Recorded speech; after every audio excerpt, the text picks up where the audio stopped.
Hey guys, so my room is an absolute catastrophe right now. The struggles of filming. You've probably already seen me in this dress today, and if you guys want to see what this dress looks like, I'm obsessed with it. I kind of wear it a lot more than I probably should. I'm planning on posting a picture on Instagram because I took a bunch of selfies just now. No shame. And I'm also going to be doing a little video with this dress and some other ones. And if you're wondering where my necklace is from, it is actually from the Memphis Zoo. Chris got it for me, and it has a wolf on it, if you can see that. And if you don't know, wolves are like my spirit animals. And if you guys do want to see a tutorial on this makeup look, I actually just did that. So that will be linked somewhere on the screen or in the down bar or something. I'm going to try to get better when it comes to posting links of like what's on my face and stuff. I'm going to be doing a book wrap up and TBR for the month of August. The books that I'm going to read the rest of August and then starting at September. So basically I have a lot of books to tell you about that I already read, and I have a stack of books right here that I am planning on reading. Let's just get into the video because I'm talking a lot. I missed you. Liam missed you too. And what I do want to say is that I mentioned in my last book video that I was using it's called Goodreads. I've been using that app, and it's been really helpful a lot with like keeping track of the books that I'm reading and also keeping track of like what pages I'm on and stuff. And I feel like if you guys want to know what books I'm currently reading and if you want to keep up to date with that, then you should definitely look me up on there or follow me on there, because I pretty much update whenever I'm reading a new book or whenever I'm finishing a book. There is a section in my library that has all of the new books. They're all like 2014, brand new, nobody's touched them, which is slightly terrifying. And I will go over there occasionally. Aside from the books that I order, I'll go over there sometimes and look at the new books and pick up a few books that look interesting. So the first book that I got was called Skin and Bones, and I'll try to put that right here along with the author because I don't remember who wrote it. But it's basically about a boy who is in a hospital and he has an eating disorder. And it's really interesting because I've actually read a lot of books about girls with eating disorders.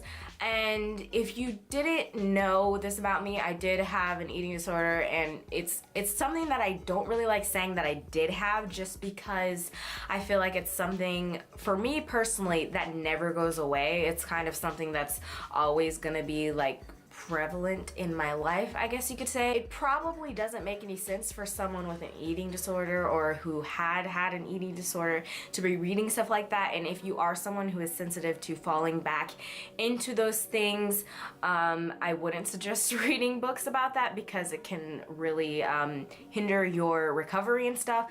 But for me personally, I feel like it depends on the book, but I feel like it kind of helps me a little bit. It helps me see that, you know, I'm not the only person going through these things and feeling certain feelings about how I look or how I feel. It makes me feel less crazy, I guess. So I always kind of like to sometimes read books about that boy who is in a hospital with people with eating disorders, and they all have different kinds of eating disorders. It's basically about what happens to him over oh gosh, I think it's like either 4 or 6 week period. It's a really kind of fast-paced book, I guess. It's really short and a lot happens within a short period of time. I finished it in a day. But basically he kind of starts crushing on this girl who is a dancer, and she also has an eating disorder, and he's also friends with a guy who has a eating disorder as well, but he is overweight. And it's just interesting to see the dynamic between them two because he has aversions to foods and his friend loves food. So it's kind of interesting to see their interaction. It's interesting to see from somebody's perspective, especially if you don't understand how people have eating disorders and stuff like that. And even after you read this, you may still not understand why. But I feel like it just kind of opens up your mind a little bit more to what someone with an eating disorder thinks like. One thing that I noticed about Goodreads is that I really can't read reviews before I read a book or before I review it myself, because that'll really affect how I feel about the book. Because a lot of people didn't like this book. I don't think a lot of people like this book. Actually, I don't remember. A lot of the books I've read, a lot of people didn't like on Goodreads. But everybody's different. Everybody likes different things. Overall, I liked the book. It was a good book. I've been talking way too long about this one book. The next book that I read was Dorothy Must Die, which I was really excited about. I think I heard Dana talk about this book. I've heard a lot of people talk about this book. And it sounded kind of weird to me, just because it's like about the Wizard of Oz, and it's called Dorothy Must Die. And I was just kind of like, I don't know how I feel about this, because I hold a special place in my heart for the Wizard of Oz. I used to watch the Wizard of Oz with my dad, and I was in the Wiz, and I was in a different version of the Wiz with people and stuff. I hold a special place in my heart for the Wizard of Oz. Anything that is going to change that is not acceptable. And I like reading different versions of fairy tales, I guess you could say, like classic stories kind of changed and made into something like twisted and messed up. And basically it's about the Wizard of Oz after Dorothy comes back to Kansas, and then she ends up going back to Oz, and there's actually a book that is like that whole process. But basically Dorothy's evil. Is that a spoiler? That might be a spoiler. But she's evil. The story itself isn't about Dorothy, it's about a girl. Okay, the way that I thought that it was going to go was I thought that the main character was going to be like Dorothy reincarnated or something. Like I thought she was gonna like have a very Dorothy-like story. And a lot of things that happened were very similar to what happened to Dorothy, but it wasn't in a way. I'm trying to tell you about it, but not tell you about it because I don't want to spoil it. I really, really liked the book. Now, what I do have to say is I did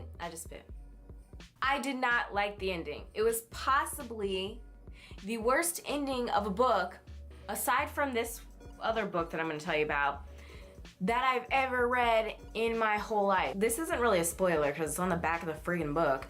On the back of the book it says like, you have to take the scarecrow's brain and the Tin Man's heart and the lion's courage and stuff like that and kill Dorothy or whatever. That's basically like the gist of it. Character doesn't even find this stuff out until the end of the freaking book. Can you, like, I don't understand. But it was a good book. I really liked it. Besides the fact that it felt like, I thought it was gonna be a standalone novel, but apparently it's gonna have a sequel. It was a really good book. I really enjoyed it. I really enjoyed the story, and if you like The Wizard of Oz and you like hearing different interpretations of it and stuff, then you should definitely check it out. But forewarning, the ending will leave you a little bit pissed. The next book that I read was For Today I Am a Boy, and I remember this one was by Kim Fu. Okay, so basically this book is about a first generation Chinese male who has 3 sisters and also a father who is very stuck on the idea of him being, you know, a typical male, and he really wants him to be, you know, an American male and just, you know, make him proud, I guess, and do all of the typical male things that males do. I'm saying male a lot. Basically, he has lived his entire life feeling on the inside that he is a female. The entire book is basically him struggling with the fact that he feels trapped inside of this body that doesn't belong to him and that he doesn't want to have,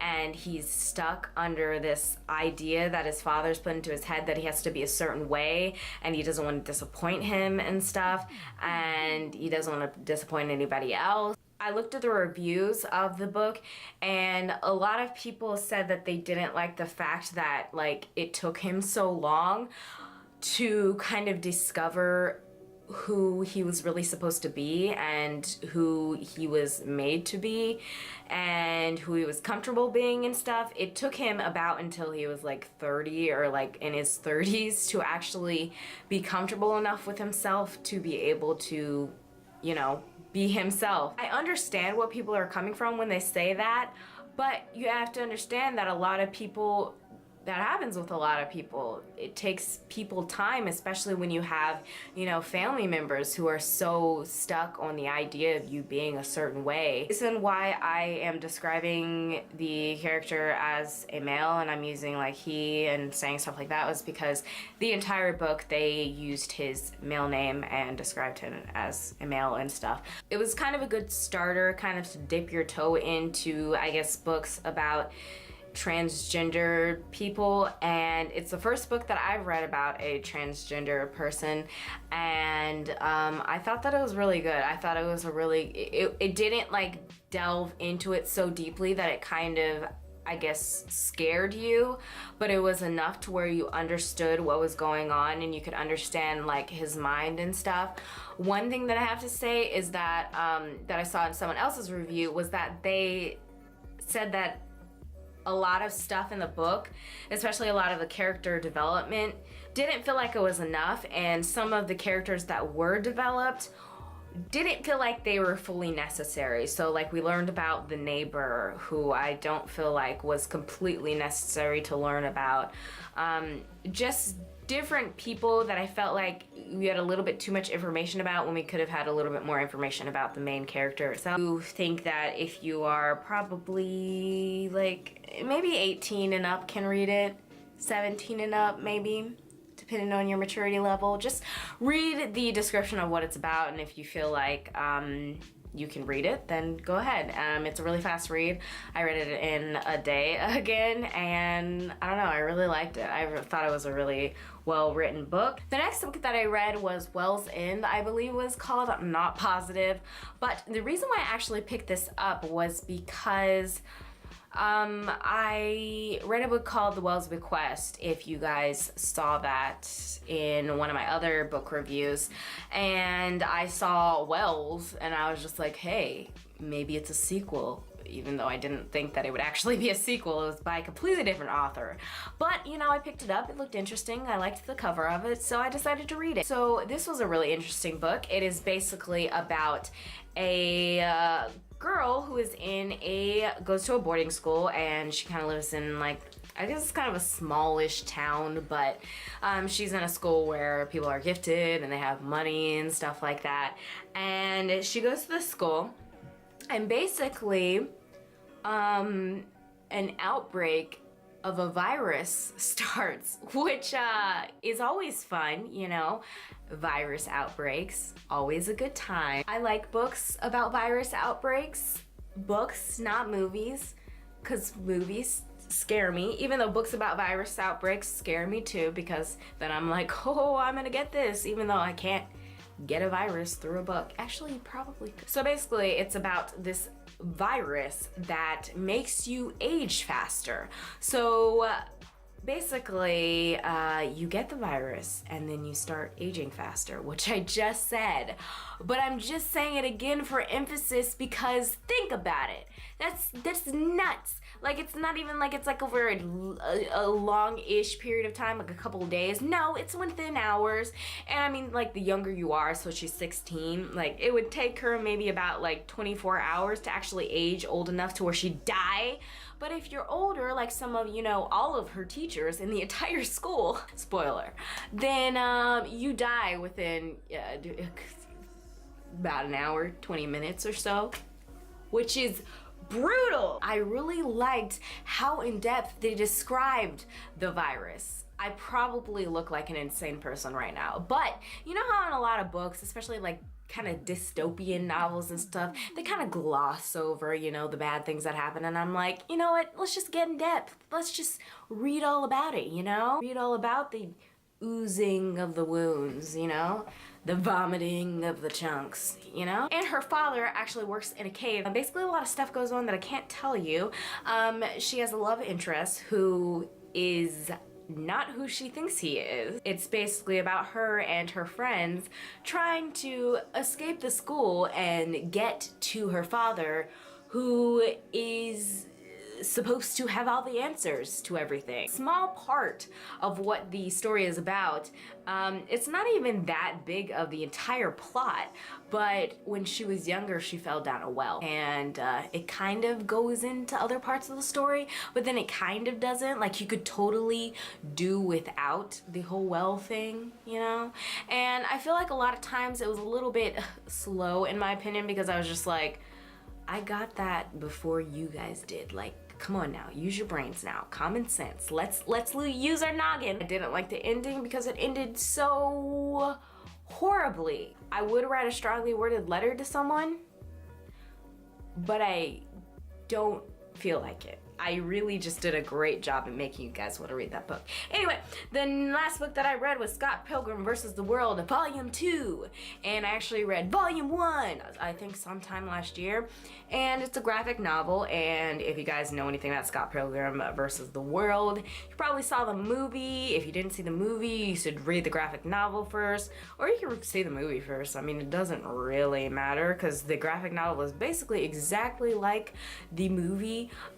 But I don't know, it's a really good graphic novel. It's quite amusing. I quite like the humor. It's very sarcastic, and you know, I like that. And I think Chris and I are actually gonna start reading it aloud to each other, cause we're old people. It's about a guy who likes a girl and they're dating, and he basically has to fight her ex-boyfriends in order to date her. That was the easiest book to describe. Okay, so now I'm gonna get on to the books that I am currently reading and that I am currently reading. So one of the books is actually back there, and it's called The Goldfinch. I told you guys about that last month, but I'm still reading it because it is the longest book in the history of life. It is like 700 or something pages. That's what I get for trying to read adult books, and the font is really freaking small. But it's funny because it's actually holding my attention very well. And if you want to know what it's about, you can go see my last video because I don't feel like describing it. The next book is The Constant Princess by Philippa Gregory. I also talked about this in my last video, but I'm talking about it again because I started reading it. I read 18 pages. Really making progress. And it's basically about Queen of England, Catherine, and her kind of journey to the throne. Journey to the throne. Not really into the whole historical fiction right now, but it's good, and when I'm in the mood for it, I will blaze through it like a mofo. And then the next book I am currently reading, but it is a struggle, is called Across the Universe. The reason why it's been a struggle to read this is that it is not holding my attention. I don't know why. It is about a girl who has been frozen in time, and she's supposed to be frozen for 301 years, and she wakes up early. I haven't got to that part yet, but and then there's this guy who was on the ship, and he has no idea what the heck is going on, basically, and I guess he's trying to find out. But it is just really boring. It's just like when I'm reading it, I'm like skimming it, and I'm not retaining the information. I don't understand why that book, The Goldfinch, is holding my attention more than this one. You know, the world's a twisted place. And these books are the books that I recently picked up that I haven't read. So the first book is Cinder, and this is kind of a twist on Cinderella, and this is in a series about other fairy tale princesses. She's a cyborg. Excited to read it. And this one is called The Girl Who Saved the King of Sweden, and sorry, the lighting is messing up because of the book, and it's by Jonas Jonasson. And I think I heard about this from Emily Joy. I think I heard about that in her video, and she talked about it and she made it sound interesting, so I decided to get it. No idea what it's about, not gonna describe it. I'll tell you about it in my next video. And then I also got Astonish Me, which is about a dancer, because I really miss dance, and I just decided to get books about dance. So, also going with a theme is this book, which is also about dance, and it's called Point. Very, you know, crazy name. No idea how they came up with that. I'm really obnoxious right now. I'm really sorry. So that is it for my video. My hair is frizzing up as we speak. Let me know any books that you think I should read down below, and I will add them to my list, even though my list is already 10,000 miles long, and I really need to stop because I need a job. If you guys have read any of these books, definitely let me know what you think of it down below, and I will also put my Goodreads count in the down bar so you guys can see what I'm reading and all that jazz. And yeah, I'll see you guys later. Love you. Bye.